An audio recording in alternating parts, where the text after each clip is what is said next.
आणि मी राजकारणात आहे म्हणूनच जो सातत्यानं जे मागणी करून करून करून करून करून 35 वर्ष मागणी करतोय, जातगणना शेवटी मोदी साहेबांनी दिली ना.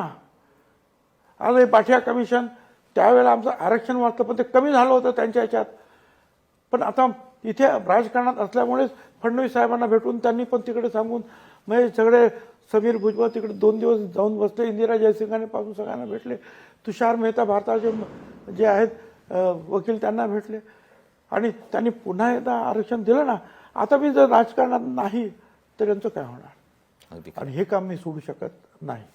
अगदी मुळात भुजबळ हे वयवर्ष 77 झालेले असले तरी राजकारणातल्या 25शीतल्या युवकालाही आणि कार्यकर्त्यालाही लाजबावं इतकी इच्छाशक्ती त्यांची बळकट आहे आणि त्या इच्छाशक्तीवर ते सातत्यानं उभं राहतात.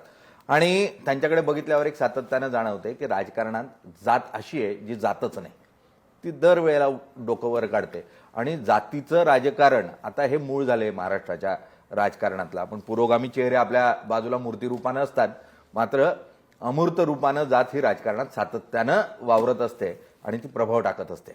भुजबळांसारखे नेते आहेत, लढवय्ये आहेत, पण महाराष्ट्रात बरंच काही घडण्याची गरज आहे.